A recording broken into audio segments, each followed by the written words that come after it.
Okay, so last time, we got a new friend, and it was Kothar or Ducius.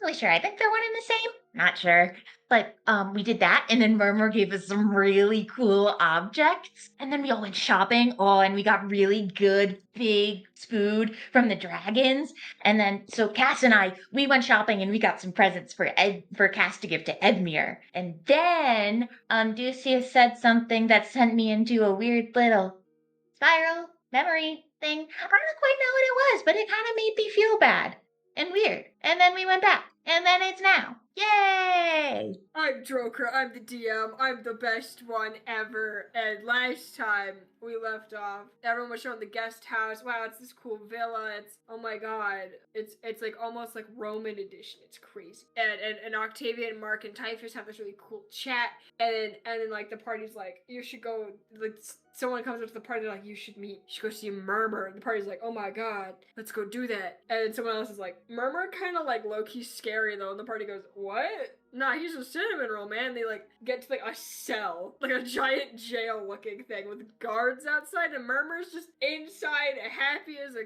clam. Gives the party some enchanted items, and party's on their way with some cool new stuff. Outside of the little cell place is our current guest star, Kothar, Archdemon of Lust, and all around chill dude. Does quite a bit of heavy flirting with Ebmir. Ebmir's not a huge fan. And they all go shopping.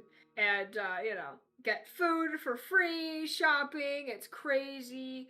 Sned and Lil test out some new Dragon Rider abilities. Cass and Octavia go out to go grab some gifts for Ebmir. Ebmir and Kothar have a chat about Cass. And it's a crazy little thing, you know?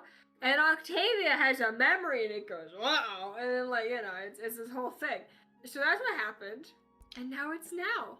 Man, good job. Thank you. I gave a very detailed. You did.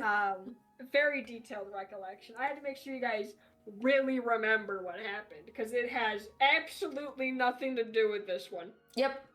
Cause this may or may not, well, not may or may not, it is just like a... Look at our profiles, Man, I love Cadmere. It's a little side session so that we don't bother the others with us sitting here Cadmere for 2.5 hours role-playing Cadmere. Man, I love Cadmere. Yeah, I'm sure Bennett would find this very enjoyable. Yeah.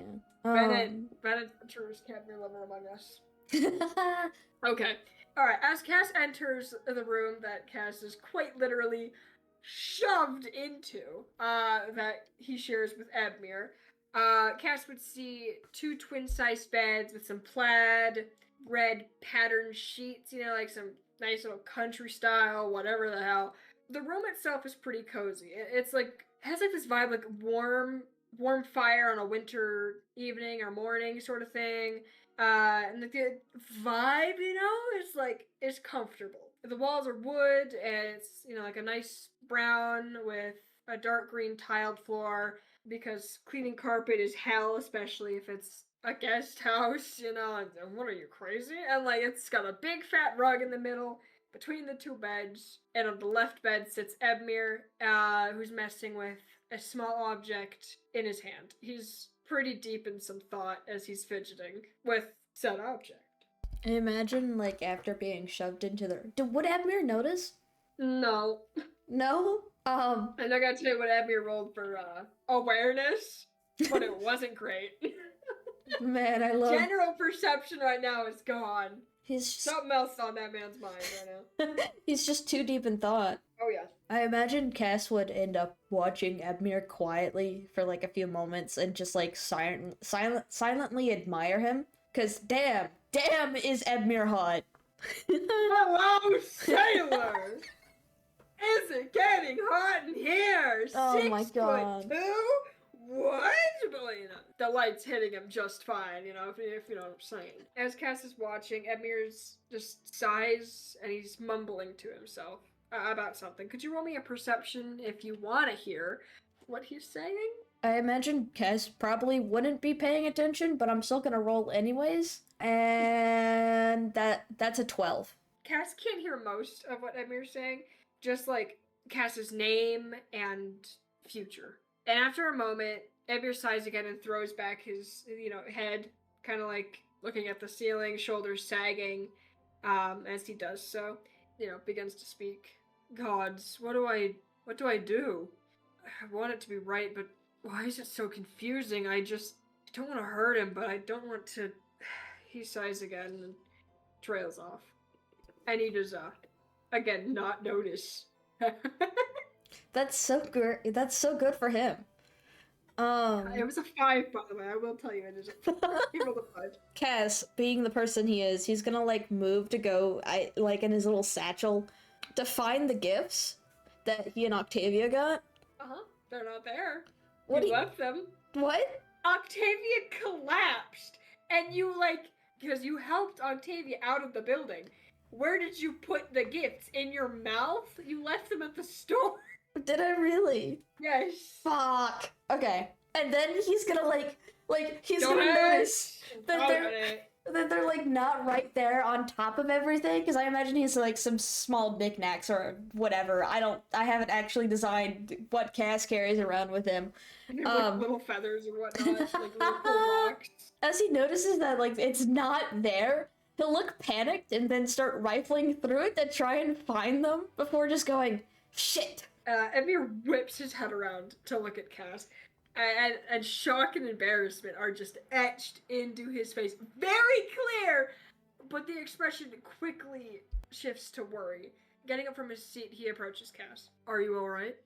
Yeah, I'm fine. And then Cass is gonna like take his satchel and then just dump it on the floor. Shiny. Are you sure they're not there? Yeah, there's nothing, bro. Sorry. Oh. Fuck you. Fuck. And he's like gonna be like biting his lip anxiously. He's like, oh shit, man. Cass is then gonna go, look, just wait right here. I'll be right back. I can come with you. Ebmir's worry, in a worried face, it becomes worse. He becomes more worried, and he attempts to put a hand on Cass's shoulder. No. Can help you look for whatever it is you lost. No, I'm good. I'm good. And he's like gonna take a step back towards the door. Just sit right there. And he's gonna emphasize at the bed where Ebmir was sitting whenever he came in. Oh gosh, sorry. And I'll be right back. And he's like already turning to leave. Ebmir doesn't move towards the bed quite yet, but he smiles, but he still looks very worried. Okay, Cass, I'll be here when you get back. I won't go anywhere. And he's kind of like frowning with concern now. Like it's gone from like worried to concern. I imagine Cass tries giving him a smile to try and convince him that everything's okay. And he's like, perfect. Thank you. I just sit right there, make yourself comfortable. I won't be long. Wonderful. Roll for speed. It's just a D20? No athletics. Roll athletics. Or acrobatics, you choose. Neither make a difference. I want you to know it doesn't make a difference for me. I'm sorry, your character's a twink. Go ahead and roll it, bitch. That's a 13. Okay, 13.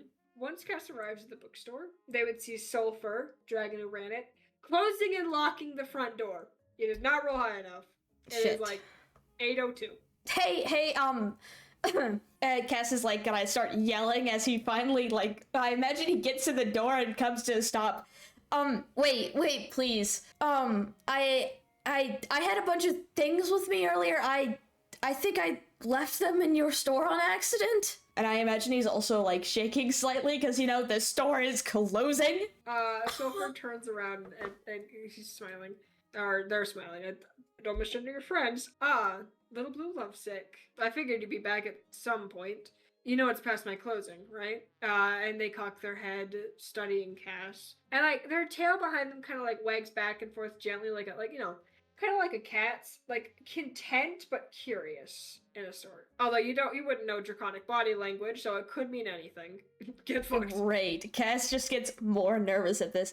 I assumed and he does that thing where you lean forward and put your hands on your knees after running a lot for a split second before pulling himself back up. I'm sorry. My friend just fainted or something. I need to make sure, and I needed to make sure that she was going to be okay. I don't have much, but I can pay you for your time. I just really need those gifts. And he's gonna like look silently pleading at the dragon. Just Roll like persuasion. please.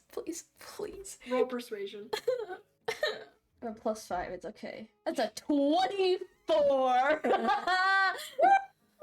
Sulfur makes an odd facial expression, but something tells Cass it's the draconic equivalent to like raising an eyebrow, like sort of like a friendly sort of way. Tell you what, I'll let you back inside for 5 minutes to find your items. And in exchange, you gift me one of your items. That ring, maybe. Maybe those earrings. Ear gold is not something I will take. I have no need of it. It's not the currency we use. But it is important to study the current technological advancement of the human world. That includes jewelry. My ring? I assume he's talking about the ring Ebmir gave him, right? Yes. Cass is gonna look down at it. Or another piece of jewelry. If you're unwilling to part with it, anything you don't have sentimental value towards. And they sit down, their fluffy yellow tail curling around their paws. Man, I love light dragons. The goobers. Cass is probably gonna stand there for like a few moments. Not like minutes, but like just like a few seconds. Think about it, and then think about it again. And then he's just going to move to start taking off the like his little horn decoration. And then also his earrings.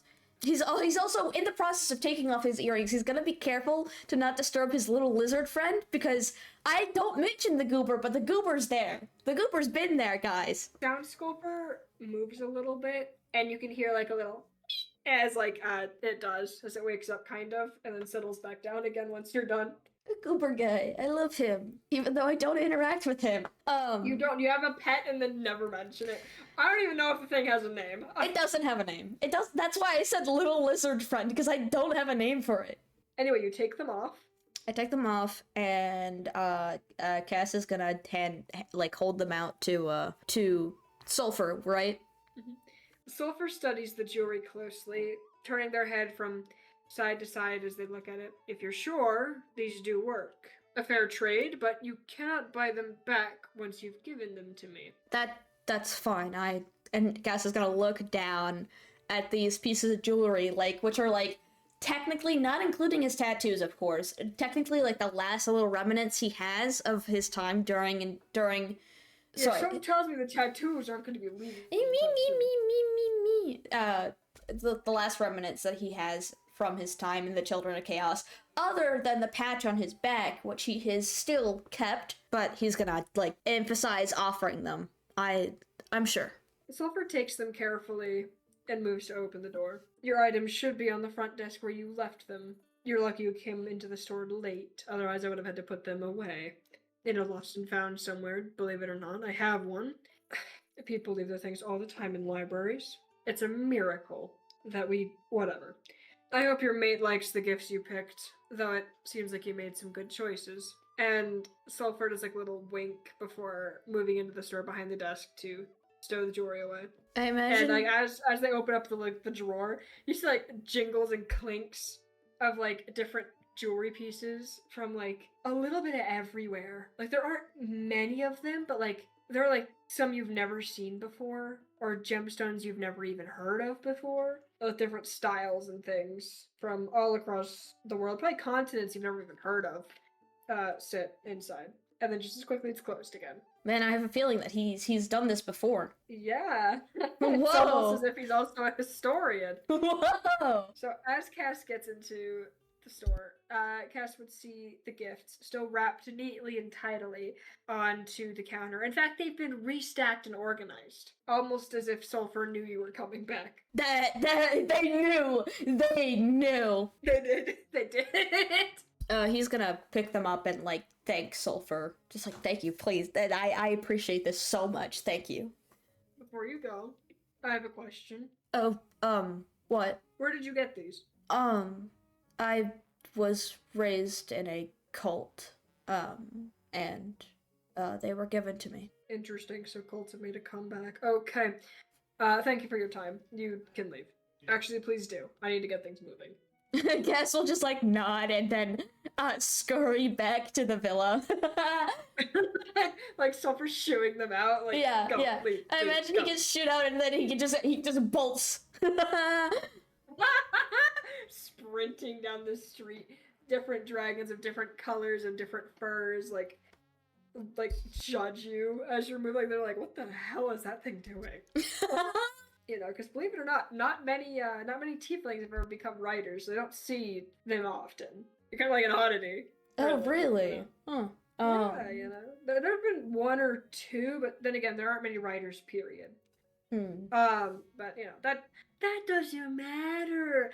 You arrive back at the villa in a record time. It has been 30 minutes. You have left Ebmir, Crown Prince of Voskar, hot piece of bacon, savior of Perry, hero of the people, previous Arathos lover, current Cass enjoyer, sitting on a bed for 30 minutes. Nuh-uh.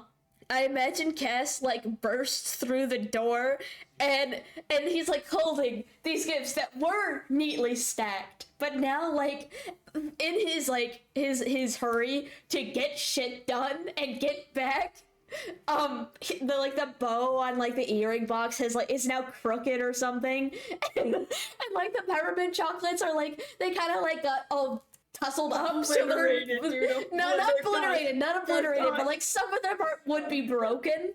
Yeah. And he'll go, I'm back. I wasn't that long. And he is entirely out of breath, and he's like sweaty, and his hair is like kind of messy, but he has the gift, and that's what matters.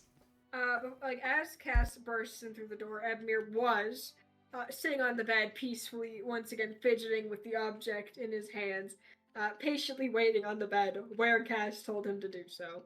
And he is smiling softly as he does so. And then you burst in, and Ebmir, like, quickly, rapid speed, tucks the object away into his left pocket before walking up to Cass. And he reaches out a hand to gently move whatever whatever hair fell onto Cass's face aside. You know, like a little friendly gesture, you know, it's and he smiles. Welcome back. Did you find what you lost? He's gonna nod, and then yeah, I did. And he'll take the gifts that he's been holding and then shakily hold them out to Ebmir. Like, I imagine he's like two hands holding it out, and he's just offering it to this goober guy. Sorry? Then he's gonna go, this is for you. Ebmir looks taken aback. Like shocked, surprised, a little confused, sorta. For me? Why? Don't get me wrong, I'm flattered, but... And he trails off before continuing. I thought you wanted to take some time. I mean, it isn't a holiday today for any gestures outside. I imagine, like, Cass's, like, face drops, like, slightly, because as he's reminded of the fact that he and Ebmir are not dating currently, and he just spent basically almost his entire day getting gifts for Ebmir, and then he's like, oh shit, man, I fucked up. I also want to point out, he spent his entire day getting gifts for Ebmir on the draconic equivalent of Valentine's Day. He doesn't know that. He literally did. He did. Every single vendor He didn't was think like, anything about it. I mean, yeah, we probably should talk things out, but I guess, like, again, looks embarrassed. I thought since, well, you've been giving me flowers and stuff every once in a while, I should, like, give something back. And he's, like, gonna begin tapping his foot out of, like, just, like, worry that he thinks he's fucked up. It doesn't need to be romantic or anything. I just want to say thank you. And try to do something nice for you, since you do the same for me, and yeah, I am. Ebmir's gonna grab Cass's hands gently as he's talking to kind of like just quiet him a little bit, like stop the ramble as Ebmir speaks. Hey, it's okay.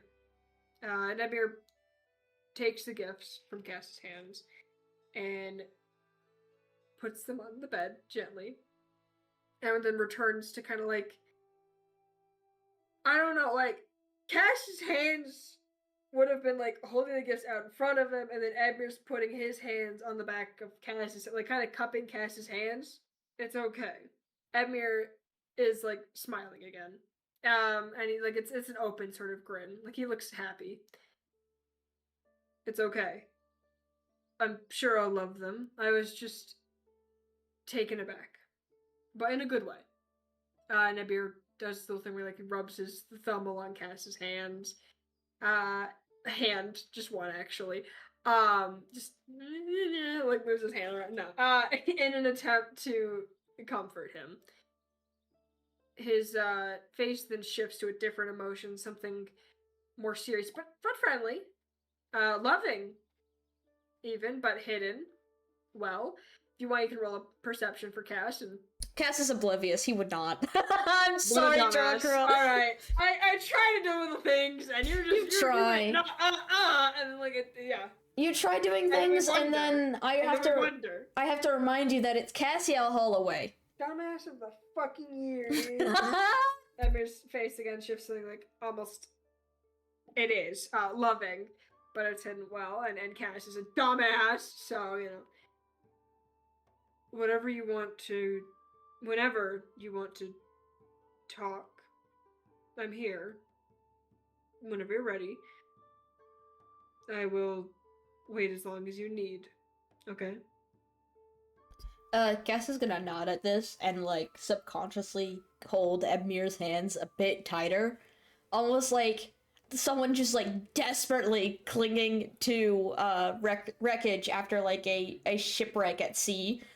Yeah, I know. I just worry, I guess. And then Cass is gonna, like, notice that he's tightened his grip on Ebmir's hands and then loosen his hands because he's like, oh fuck. And then look at Ebmir with an apologetic look. Ebmir's gonna frown, worry about what? And Ebmir looks concerned. And Cass is gonna look, like, surprised and then anxious at this. Just things. There's a lot going on. It's been a long day and everything, and and Cass is gonna trail off as he's just like, I imagine, like, the words, he wants to say something, but the words are getting all, like, jumbled up in his throat, and he's, like, messing up sentences in his head, and he's just, like, he gives up. Anyways, Ebmir frowns, and he looks sad, like, genuinely sad. Like, not upset, just sad. And then it's shaken off, and he smiles again. And if you're looking a little closer, it looks bittersweet, but he's doing a good job per 10 Dan with a solid 15 on performance here. And he goes, don't worry about it. Whenever you're ready and willing, I guess. I'm always here to listen. Sorry. And Cass is gonna look, like, extremely guilty at this as he'll pull his hands away. Ebmir's gonna grab Cass's hands again, and lead him to the bed, smiling. Not like that, you degenerates. And he guides Cass to do the same before picking up the box of chocolates first. Do you want me to start with this one? Yeah. I mean, it's your gifts. You can pick the order. And Cass is gonna, like, give him a weak smile as he's like, he still feels so guilty, and he's trying. Ebmir opens it, and he makes, like, a little surprised and delighted, like, kind of, you know, like a little gasp of, like, happy little peppermint bark. You sly little fox. How did you know that was my favorite? And he takes one, and he gently and delicately places a piece into his little mouth, as he savors the piece of peppermint bark, because, what can I say? Man's likes his peppermint, alright, you know? Just perfect. Here, try one. And he holds out another piece to Cass. He looks, like, excited, like his eyes are kind of, like, sparkling. Just a good guess. And Cass is gonna, like, take the chocolate and nibble at it, and then he's gonna, like, cringe at the peppermint flavor, because Cassiel Holloway is not a peppermint enjoyer. This is canon. And then he's gonna continue eating at it anyways? Ebby frowns, as he watches Cass. If you don't like it, you don't need to eat it. Just because I like something doesn't mean you need to like it too. And he chuckles and picks up another piece of chocolate to put in his big, fat, huge fucking mouth. Sorry. Cass is gonna shrug. I just haven't had much of anything today, really. So this is better than nothing. You haven't eaten? And Ebmir frowns. Like, frowns.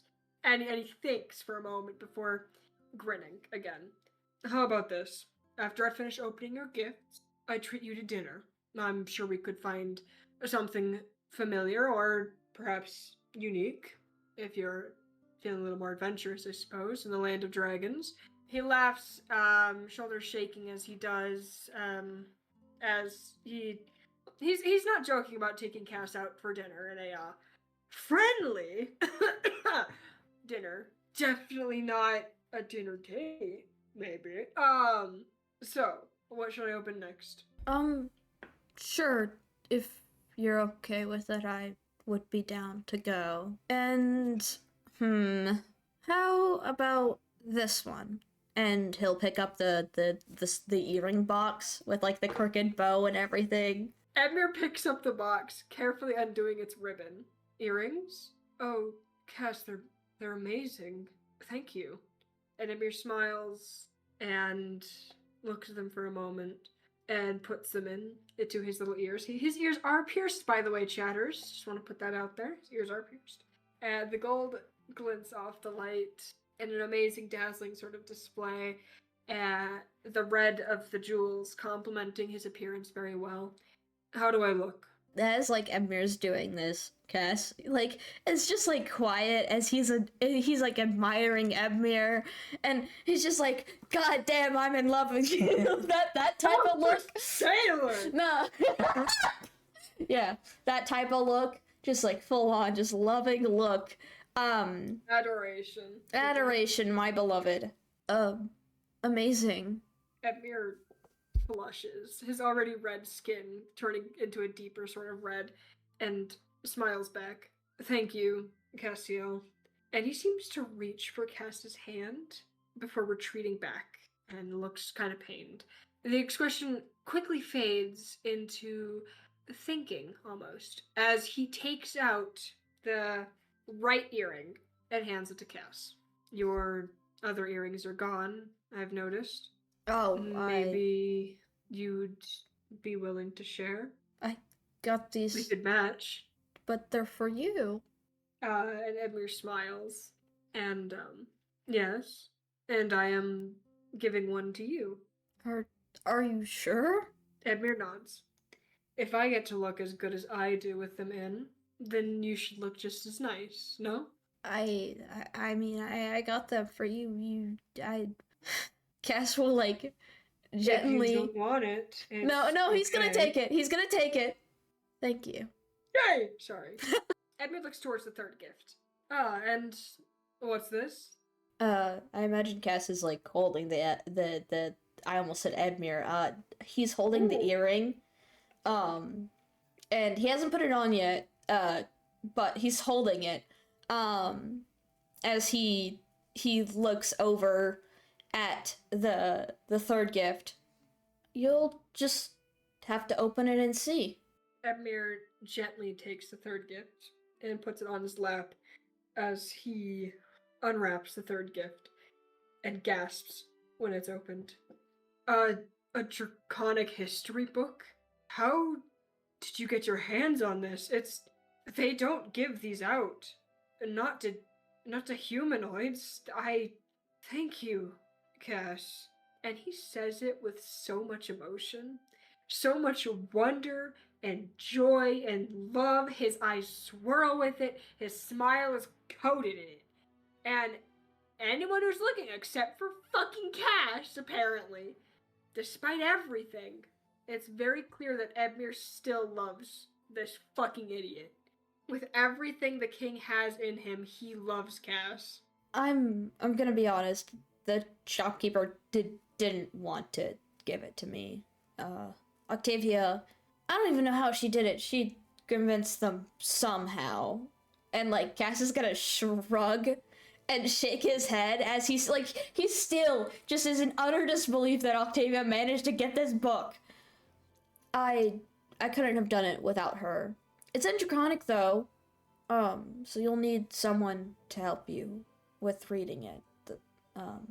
So I forget who else here knows Draconic, but I'm sure it shouldn't. I'm sure it shouldn't be too hard. Ebmir thinks for a moment, and he kind of rests his head on his hand, and then after a moment, smiles and turns back to Cass. Perhaps you could read it to me? It might be nice. Me? Are you sure? And Cass is gonna look surprised at this. Because of course he would. God, he's an idiot. Ebmir shines. Love emanating from him like a Minecraft furnace with experience in it. Okay? It's a shit ton. They've been cooking up that kelp, that dried kelp. Yes, I'm sure. Very sure, even. Besides, we would be some of the first to read anything like this. It's a fun, friendly activity. Ebmir physically cringes at the friendly in that sentence. Clearly wanting to say another word. This poor man. This poor fucking Cash is an idiot. They're both idiots. Man, I love gay people. Sorry, continue. Cass is like gonna pause for a moment. He's still surprised. This fucking dumbass. Before he gently takes Ebmir's hand. Yeah, let's do that together then. Ebmir helps Cass off the bed. And I imagine like when he does so, they're standing decently close, because like in order to help someone off a bed, like you pull them up, they're standing right the hell next to you, so he kind of backs off a little bit, and then kind of coughs into his hand like a so what is the Cassiel Holloway feeling for dinner? Did any of those stalls you encountered have anything good? I'm gonna be honest, I wasn't really paying attention to them at all.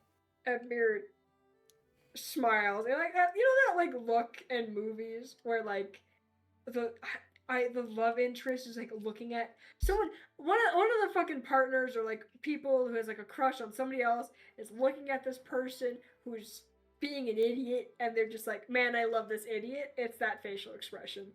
And Ebmir just chuckles a little bit. Then I guess we'll have to ask the locals. I'm sure they have something good. Cass is gonna nod.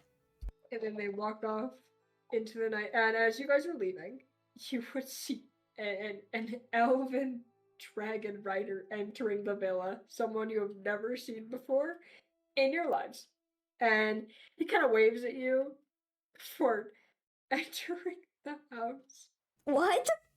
Do you want to question him? Are we just gonna like stop? Would Ebmir stop it? Who are you?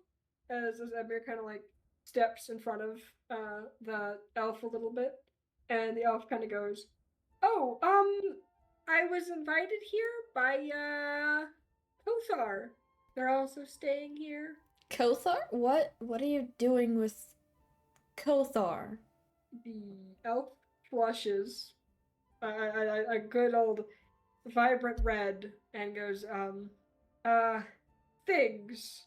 It is pairing day after all. Gotta get in the celebration mood. What? Yeah, I'm so confused. The holiday that's been going on Well, All of today? yeah, but why are you... What?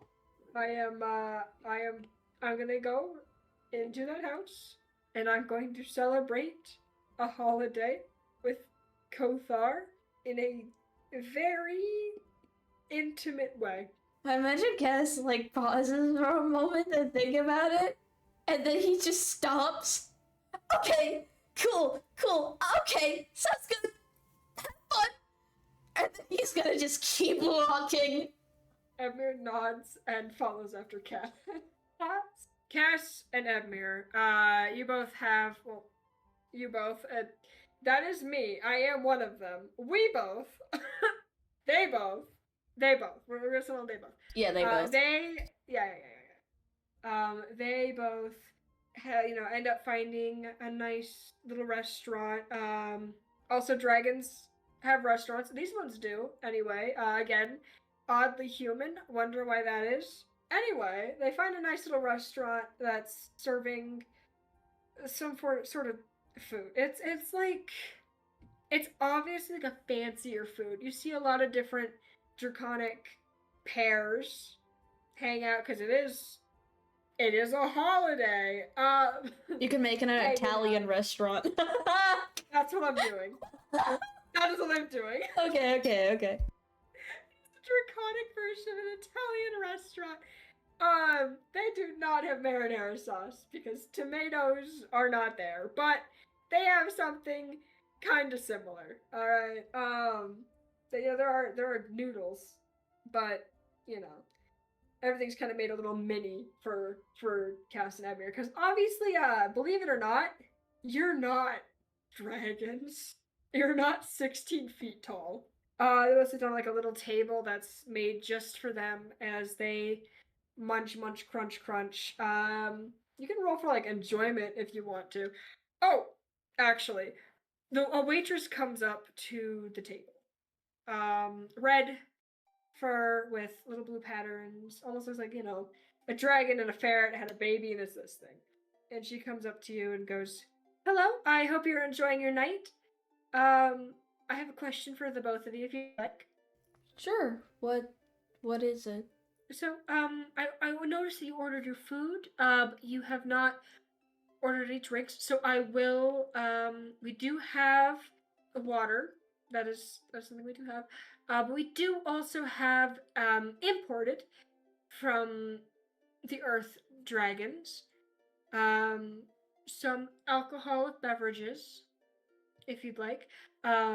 We have a wine made from the, well, I don't know the name of it that'll be easily translated across. Let's see, Ishlar, fruit. It's very nice, got a nice sweet sort of taste, and she goes through different alcohols, wines. There was like a bourbon at some point, like just alcohol. Ka-chow, ka-chow. It's an Italian restaurant. Ka-chow, ka-chow. They're adults.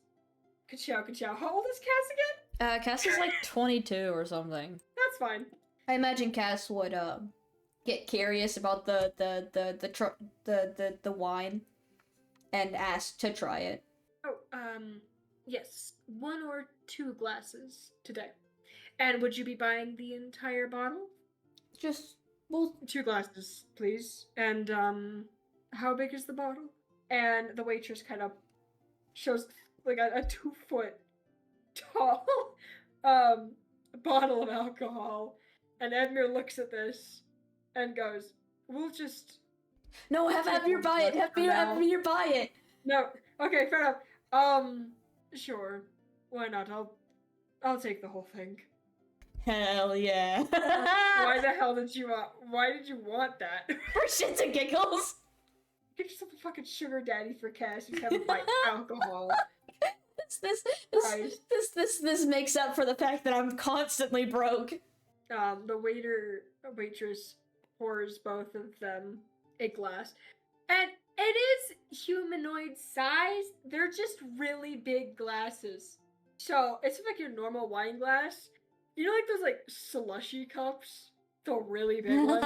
Yeah. In a movie theater? Yeah. It's like that, but a wine glass. So have that, and then have the wine glass stem after. Like, Oh my god. it's a big cup. Oh my god. Jazz is fucked. All right, and your food should be out shortly. Thank you for dining with us. And she walks back. I assume that they're drinking. I mean, yeah, obviously. Roll me a con save for that alcohol, if you drinking. Okay. That's an 8. Plus 4 to con, Ebmir, you got... Well, that's a 10. Oh. So, Oh. they're both drunk. Oh. Oh, it won't hit them till like a little bit later, so like dinner should be fine. Mm-hmm. You guys get your meal, and it tastes... Mwah. Draconic spaghetti and meatballs, bro. Who knows what that meat's made out of? Who knows how they got the noodles for this? Could be anything. Literally could be anything. But you know what? It tastes pretty good. Hell yeah. Alright, gay man. Ebmir lays a few golden coins on a wood table. It's small and human-sized, and it was brought out just for them, because I hate to break it to you, you guys aren't dragons. A woman that looks almost human, but her eyes are like kind of like cat-like, as she comes out to collect the coins. Ah, thank you. I hope everything was to your liking. Ebmir smiles at the waitress, nodding. It was wonderful, all of it. Thank you. Say, what do dragons need with common currency? Ebmir's love of history is kind of showing a little bit with this one, you know. The waitress grins. Well, we either smelt it down and turn it into jewelry, don't say shit. Water buys most of the metals, or the riders use it. It's good to have some usable currency when out and about, after all. And she kind of pauses for a second, collecting the gold coins and putting them in a purse of sorts, like in a little leather bag. Well, I hope you two have a lovely rest of your pairing celebration day. Good to see even humans can celebrate a draconic holiday. She hums, kind of thoughtfully. If only you two were here longer. The great festival starts in a few days. Now that is a sight to behold, especially since it only happens every 200 years for you lot. It's a long time to wait, she chuckles. Thank you for choosing us for your meal. I hope you enjoy your night. She retreats with the coins in hand, returning to a much larger draconic form as she does. Deep red fur with brilliant blue patches, looking something akin to a ferret, but she still has wings, guys. She's still a dragon. Ebmir turns to Cass, shall we? Cass is gonna smile at Ebmir. His face is flushed slightly. Yeah, of course. He'll then move to stand, but as he moves, he looks dizzy. Almost. And he'll move to catch himself using the chair for support. The draconic wine is a bit stronger than I thought it would be. And he'll try and steady himself to try and not look so dizzy. Ebmir's gonna place a hand on Cass's back. Need some help, Cass? And he's gonna move to stand next to Cass, his new earrings chiming as he does. Cass is gonna look at Ebmir and pause as he just stares at Ebmir for a few moments. Then he'll shake himself out of it. Yeah, probably. Actually, I wasn't expecting the wine to be so strong and the world's spinning. Ebmir's gonna smile like a soft, caring smile, moving his hand to support Cass's weight. Kind of, like an army movie when a guy gets fucked up and they kind of sling their arm over the other person's shoulders and the other guy kind of walks them off. That's what's happening. The villa is quite the walk, so let's find somewhere to sit. It's a rather pleasant night after all. Ebmir helps Cass through the doorway as the door is held open for them by the waitress from before because, fun fact, I don't think they could feasibly open that door. I mean, you don't know that. It is a solid wooden dragon-sized door. The door itself is about 20 feet You didn't let tall. them try that. You didn't let them try. Roll strength. Shit, I need to get my character sheet up. Just a strength check? Save. Doesn't make a difference. That is an 8. No. No? Are you The sure? waitress opens it. Even with Ebmir's help? Hey, fine, you know what? Cass decides to move away from Ebmir's help and heads towards the door to try and impress, I don't know, his friend at this point. And critically fails, but not in that one fail, but fails and Cass just kind of slides against the door before the door is held open for Cass anyway. Thank you.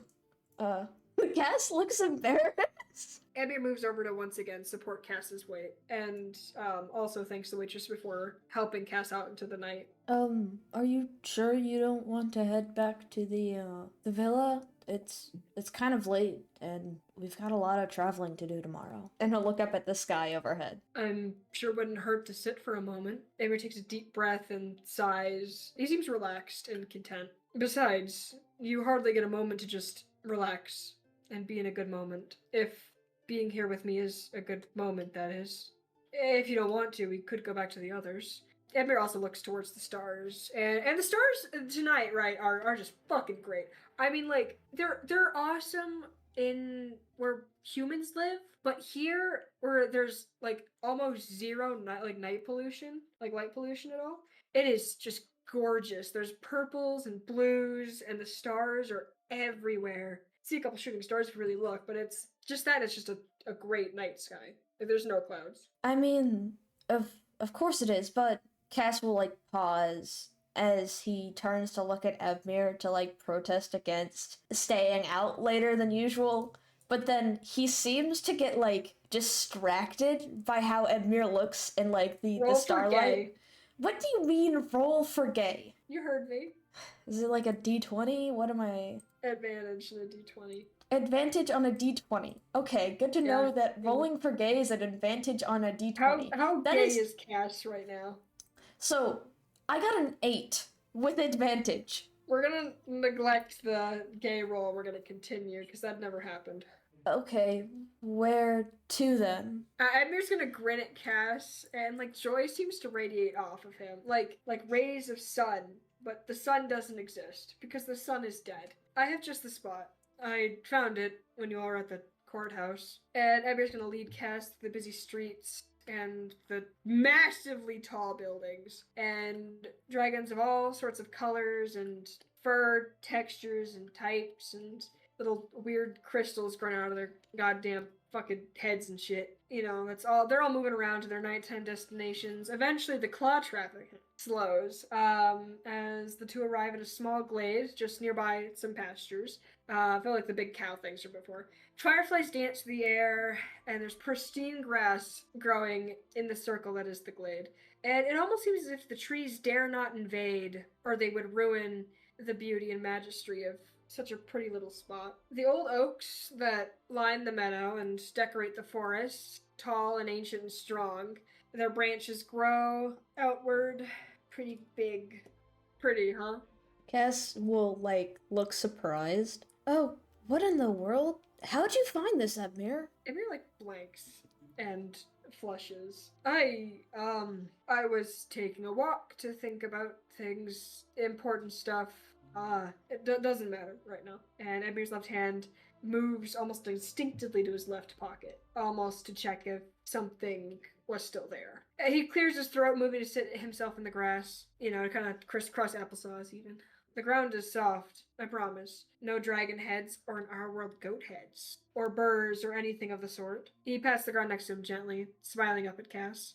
Cass is gonna, like, shrug in response to, like, what Ebmir just said about how he was walking around for no reason. And then he's just gonna... Some people pace when they're thinking about nothing, okay? Cass is gonna, like, plop himself down into the grass with that, like, without a single worry in the world, as roll for damage. What do you mean, roll for damage? It's supposed to be soft. I'm kidding.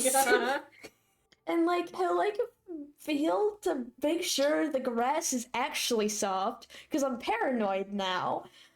Is it soft? Yeah, it's soft. It's very soft. In fact, it's almost as if the ground itself welcomes you to this spot. Okay, that's a bit concerning, but alright. In a good way. In, like, not in, like, a way that's like the grass is a mimic. It's like, come here, come here. It's inviting. Cass, in his drunken haze, because he's still drunk, keep in mind, he'll, like, smile. So is Ebmir, but not as drunk. He'll smile at Ebmir. It is soft, huh? Ebmir just sits there in silence for a little bit. He moves from his crisscross applesauce into, like, one foot, like one knee kind of up, pointing towards the air, and the other leg just kind of spread out in front of him, you know, like the one leg up, one leg out, comfy position, arms behind him. And he's just kind of watching the night sky. And after a couple minutes, Ebmir begins to speak again. You know, Cass, I don't know where I'd be if I had never met you. You're a shining light, in a sense, and a wonderful person. Thank you for being my friend, Cass. He smiles at Cass and just nothing but adoration stares out. Like, sorry, Cassiel Holloway, but this man is like in love with you, bro. You gotta like get rid of that, you know? I gotta stop that shit. Crickets chirp in the back, and a gentle kind of breeze blows over the trees to make the grass and the leaves sing, and it's a lovely little chorus of the night, you know? Even though we had an interesting start, to say the least. I'm glad you're in my life, no matter how you choose to be in it. It's a gift knowing you and being around you. Thank you for that. Cass's gaze is gonna follow Ebmir as he lays down, and he's very quiet as he listens to Ebmir, almost taken aback. And he looks very unsure of how to respond to Ebmir, just talking so highly of him. A slight drizzle begins to come down from the sky as kind of clouds start to spill over into the night sky, creating a sparkling sort of dew, almost like new stars on the grass. The fireflies start to dance in new patterns to avoid the rain, and a pleasant smell of petrichor permeates the night. At this, Ebmir grins and jumps up, holding out his hands to Cass, knees bent. Have you ever danced in the rain, Cass? Me dance? Cass looks nervous at this as he's I'm a terrible dancer, Ebmir. I've never danced with someone, or just ever actually. I don't think I'm that good. Well then, would you be willing to dance with me for the first time then? I mean, I didn't spend all that time in diplomacy and royal etiquette for nothing, though I've never taught anyone before. Are you sure? It's really bad. And Ebmir puts out his hands, palm up, as an invitation to lift Cass off the ground. But don't worry, Cass. I'm sure we'll both have left feet. The wine was something else. What matters more is having fun, if you want. And his hands are still open in invitation. Cass will be he's quiet for a moment, but then he'll shakily take Ebmir's hands, and his face is red. Here, let me just. Ebmir positions Cass's hands to wrap around his neck or around the waist. Baxi, whichever one you would like. A waist. Waist? Alright. Mm-hmm. They're gonna be waist dancers. Uh-huh. Alright. And puts his own hands on Cass's waist. There. Like that. Now just follow what I do. I'll lead. Cass is gonna stiffen up at first from the touching, but then he'll melt into Ebmir's embrace. Oh, okay. Now what? Ebmir's grin melts into a soft smile. Now, we dance. Ebmir guides Cass across the dewy meadow, the rain wetting their hair and shoulders ever so slightly in a pleasant sort of way. The two seem to float, drifting across the grass, stumbling and tripping every once in a while, and I assume erupting into some sort of laughter every time one of them missteps. Oh yeah, definitely. Edgar's eyes never leave Cass, though. A near unbridled look of adoration and just unabashful care adorns his face. If you ever return to Voskar, we'll have to do this in one of the grand ballrooms. It's different, but still a lot of fun. I imagine as they've been dancing, Cass is loosened up slowly as he started to get a hang of dancing with Ebmir. He's still very clumsy, and definitely is the main reason why they've been tripping.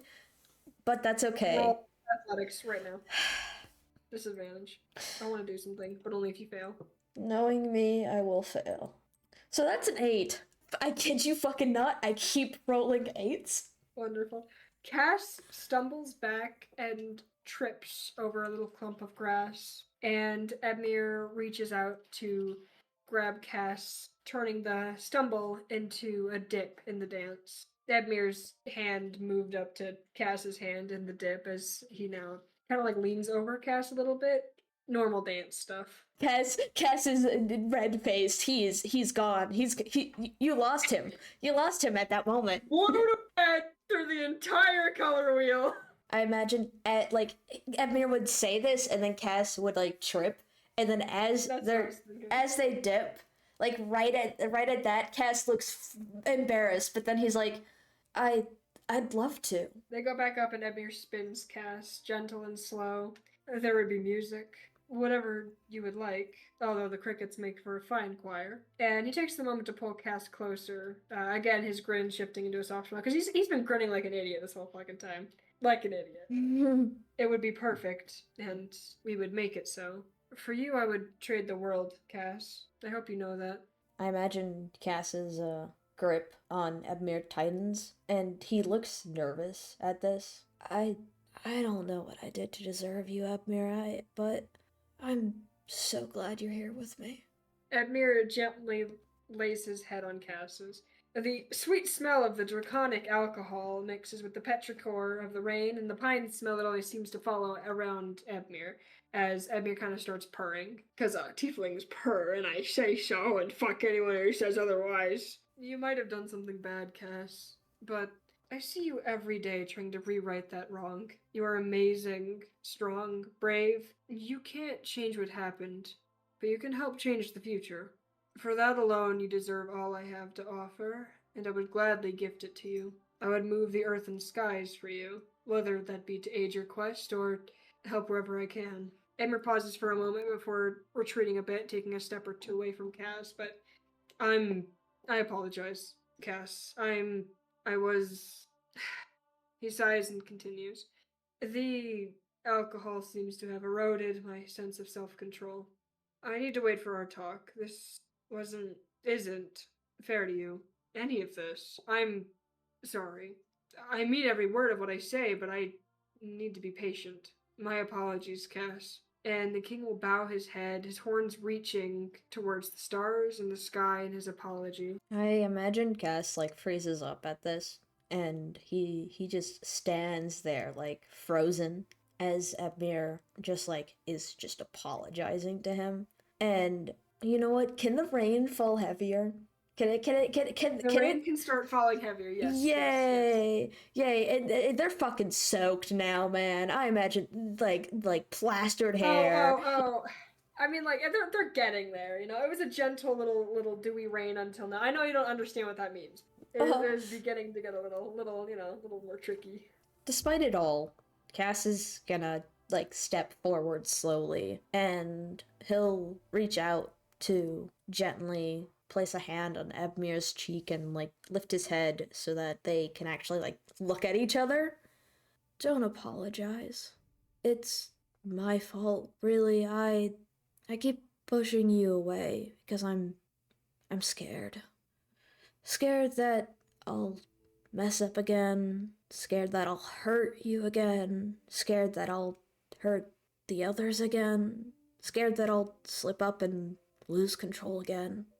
And as he's speaking, Cass's grip on Ebmir is going to tighten a bit, but it's not out of desperation or anger. It's out of a need to ground himself in that moment. He's gonna close his eyes and focus solely on Ebmir's presence. It's not fair to you. It's never been fair to you. You've given me so much, and I keep failing you, and I keep letting the past, my mistake, my fears, my feelings dictate everything I do. I don't know how to stop being so afraid, so angry. And Cass is gonna trail off. If Ebmir is paying attention, he's going to notice that Cass has begun to cry in this moment. Oh yeah. And I've been so angry. I thought I was doing the right thing. I believed so much that I was protecting you and Lil and Kadar and Octavia and Luris and Mark and Dawn, but I I was wrong, and I was so wrong. And now so many people are mad at me. So many people hate me. I feel like a monster. And you don't deserve to be with someone like me. Someone who wakes up every morning thinking that maybe it would have been better for everyone if they had just left him in that attic to be sacrificed. At least Mephis would still have her friend. Karos wouldn't have a puppet to use. Erithos would have died and been sent back to the darkest pits of hell where he belongs. As, Cass finishes that, he pulls his hand away from Ebmir, and he's shaking. As he's basically just, taken everything that has been building up inside him and just, laid it out. He stands there, exposed and vulnerable. I imagine he's drawing in, shuddering breaths as he's, he's fucking, sobbing. He is a broken man. But I'm selfish, and I can't help but want you. That's all I want. I want the ballroom dance. I want the late night talks. I want the whispering sweet nothings until one of us passes out. I want to laugh with you. I want to hold you and be there for you. I want to be the shoulder you can cry on. And I go to sleep every night just thinking about you and your stupid goofy smile and your lips and your wonderful smell and your soft hair. I want you. I want to be with you. But I'm just so scared of hurting you. And I'm terrified of hurting you again. But Cass is gonna collapse to his knees as he continues to sob. You'd give the world to me if you could, but I'd give you everything. I'd throw it all away for you because you're my everything. You're my world. Ebmir is going to join Cass on the ground and gently wipe the other tiefling's tears away, and he has begun to cry himself. Please never say that you would be better off dead. Don't do that to me. Please. My life is so much better with you in it. He sobs, I just, I don't know how a man sobs, it's like that. Tears mixing with the rain as he gingerly strokes Cass's cheek. You're not selfish, Cass. You are not selfish for wanting to be loved and to love. And I love you, Cass. You cannot tell me who I can love because I love you. With everything I have, please. Ebmir's shoulders are slumped and shaking as he cries, but his gaze just never falters. Dead fucking eye contact, bitch. Dead eye contact. Please don't stop loving for me. I want to care about you, Cass. Never once have I ever faltered in that. Not when you slipped control. Not even when you made that mistake. Never once have I stopped loving you. Do you want to know why? Because you are amazing. You're worthy of love, Cass. I love your eye. I love the way you light up when you see something you like. I love your glances at me when you think I'm not looking. I love your hair, your smile, your ideas. I love how you'll drink my tea even if you don't like tea. Or how you'll try my favorite foods even if you're sure you won't like them. I love how even though you're embarrassed of your dancing, you come out here with me and dance in the rain like fools for me. With me. I love you, Cass. With my whole heart. With everything. I'd give my crown for you. I'd give my heart for you. Please don't take that away from me, Cass. Don't take you away from me. Please don't. I love you, Cass, and I never want to stop loving you. Cass is gonna shakily look up at Ebmir, and through, his vision is definitely blurry with, tears and crap hey, like that. Rain, too. Oh yeah, Rain, I'm surprised he can see right now. And he's going to carefully reach out as his hand is, trembling. And he's gonna, put a hand on Ebmir's cheek again, and with his thumb, try and wipe away Ebmir's tears. You really mean that, don't you? You really love me, even after everything. After everything I've done?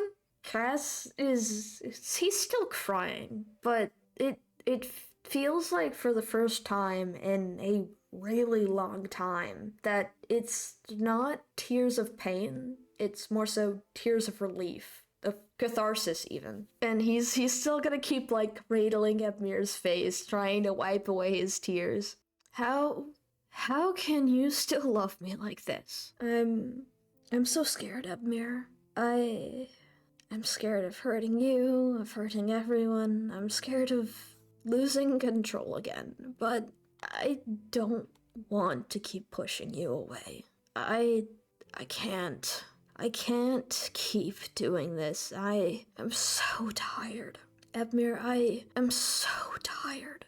So tired, and I'm so tired of being afraid. And with that, Cass is like going to lean against Ebmir and just bury his face into the crook of Ebmir's neck. As he's just he's so tired, man. He's just a sleepy little guy. Ebby wraps his arms around Cass as Cass cries, and holds him ever so gently as Ebmir casts Zone of Truth and willingly fails. Can you go ahead and roll me I can't remember what it is. It's a something. It's a charisma save. Cass will willingly fail it. Oh shit. I love you. Even after everything, because I love you, Cassiel Holloway. It's scary. Everything must be so scary right now, but I promise you, I swear to you, that I will never leave. That I will be here through everything. If you lose control again, then I will be there when you come back. If you have to go somewhere without me, I will wait until you return. If you're tired, I will be there to support you. Emir's breath rattles as he inhales. I cannot do that though, because he got really sobbing, bro. You're like, can't voice act that, sorry. I can't promise that you won't be afraid. Else I'm terrified of hurting you. But I can promise that we will be there for each other through it all. Let me be there for you, Cass. And Emir shifts his hands to lift Cass's face and look at him. And he's smiling so softly as tears still stream from his eyes, dude. And the moonlight behind him, as the rain starts to die and part a little bit, but the moonlight hits him in almost a way that makes him glow, like shining. Don't push me away, Cass. Let me be here, as long as you'd wish me to be. I'm not leaving. I'm never leaving. I love you, Cass. Cass is going to just lean even more into Ebmir's touch somehow, and he seems... Bro, they are fusing. He seems to calm down, slowly, obviously, because, full-on sobbing, it's gonna take a bit. But he, starts taking in slow breaths. It's like he's allowing himself to breathe again, truly breathe. As if this weight has just been taken off his shoulders. Well, not taken off. It's more so like someone has come along and helped him actually carry the weight. And he's gonna let out a small little laugh. Okay, I won't push you away anymore. I promise. I love you too, Ebmir. I love you so much. And he's gonna lean forward. Well, no, not lean forward. Hold on. He's gonna shift to where he's pressing his his forehead against Ebmir's. Forward. And hold on to Ebmir. I imagine they've kind of formed them holding each other has formed this sort of shelter in a sense. Yeah. And Kes doesn't look scared for once, because he's not alone. And he's loved, and he knows that he's not alone, and he knows that he's loved. And for now, that's enough. As Ebmir continues, I know it's a lot to ask, but Ebmir sighs, but his endearing smile never fades. He looks at Cass, no longer with that desperation to get Cass to understand, get it through his thick fucking skull that someone goddamn cares about him. Mm-hmm. And instead, more looks hopeful, but nervous, scared even, as Ebmir continues. Would you do me the honor of being my partner again? And Ebmir moves his hands to grasp Cass's... What the fuck was that accent? Cass's. Ebmir moves to grasp Cass's hands gently in his own as he speaks. I want to wake up next to you again. I want to tell you how much you mean to me and how much I love you every night before we sleep. I want to be right there for you when you have a nightmare or when you want to ramble about something you saw. I want to be the hand you hold. I want to be yours, Cassiel. And again, his eyes are just filled with hope, but trepidation as he continues. If you don't want to, that's okay. I mean, friends can love each other too, right? Or if you're not ready yet, that's okay too. Ebmir continues to ramble as the king attempts to reassure Cass, or perhaps himself, that it would be okay to deny the offer. He begins to step back, as if to give Cass space. Step back? How's he? Damn, he got up? He fucking scooches his little ass backwards, okay? Like, what the fuck? He stops holding Cass's hands and kind of like leans back. Like he's no longer he's no longer forehead making out with Cass, okay? Leans back now. So it's upright. His head is tilted down and his eyes are elsewhere. Then he stops speaking. He goes silent and returns to eye contact with Cass. A resignated look, replacing the trepidatious care that used to be in there. No, I'm sorry. That can wait. For when we're not drunk, for when we're right of mind. Besides, I can and will wait for you, as long as it takes, unless you asked of me otherwise. And he smiles again, a sad but loving smile. It's a drunken longing and a hopeful wish. As, like, Ebmir's, like, pulling away, Cass is gonna, like, stop him, and, like, just, like, kind of, like, in a sense, follow him, but then I'm gonna do something stupid. He's gonna reach up, grab Ebmir's, like, shirt, and pull him into a kiss. Should we roll performance for them to see how well of it... No? No, this moment deserves it. It's just a good moment. Fuck But yes. what if we roll nat 20s on our OCs What if kissing you roll each other? another 8? Okay, what do you do? Sorry, go ahead. Cass will be grabbing Ebmir's shirt and basically pulling him into a kiss. He seems shocked at first, but reciprocates very fast. But after, like, they kiss for a moment, he's gonna pull away and cup Ebmir's face once again, because, you know, this man loves Ebmir's face. I agree. I think we should definitely talk this out more when I'm not drunk. And you're not. Cass is gonna look at Ebmir. Drunk? I can't tell. A little. Regardless, what I will say is I want to be with you. I want it more than anything. It's everything I want. But also, I've got a lot of things that are slowly killing me. I've got a demon, I've got a god, multiple gods actually, in my head, and I don't want to, well, I don't want to let you down again, and I need to sort out everything that's going on now. I have a lot of apologies to make, and I don't want to, I guess, put you through that. Does that make sense? Ebmir shakes his head. No. Cass, you wouldn't be putting me through anything by trying to make amends. And I mean no offense by it, but the entire time I've known you, I've known about the demon that lives in your head. I understand, and I respect it.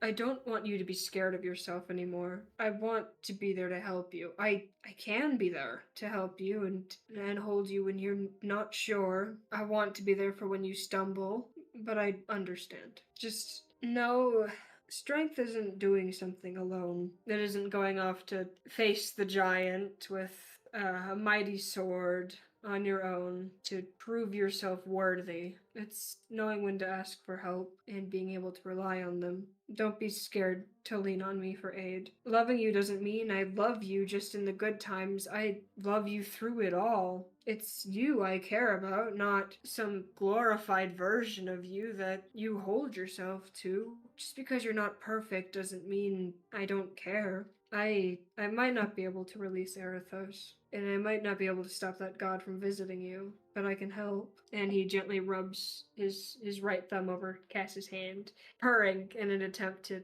comfort the other tiefling. But it's like a sad sort of, it's not like the happy, content one. It's like the kind of like you're trying to help your bestie out, you know. You want to roleplay the purring, huh? No, fuck you. I imagine like Cass sniffles and he's like trying not to cry. He's trying not to cry again. Okay. How about this? And like he'll wipe at his eye. How about we head back to the villa and get out of these wet clothes and get some well-deserved rest. And then, from there, we'll take it one step at a time. Cass is like gonna squeeze Ebmir's hand. Sound good? Ebmir's going to lean down and plant a delicate little smoochie on Cass's forehead before pulling back and taking Cass's hand. That sounds amazing, love. Ebmir then leads them both gently away through the night back to the villa. Man, I love Cadmere. Man, I love Cadmere. Thank you guys for listening to our little short episode, because we didn't want to bother the other people with this one. Yeah. But you know, it's good shit. If you made it this far, thank you. It really means a lot to us. And if you're a new listener, welcome. We're happy to have you here. Be sure to like, subscribe, follow, all that cool jazz. Oh, and be sure to join our Discord server to yap about all things chaotic stupid. See you guys next session.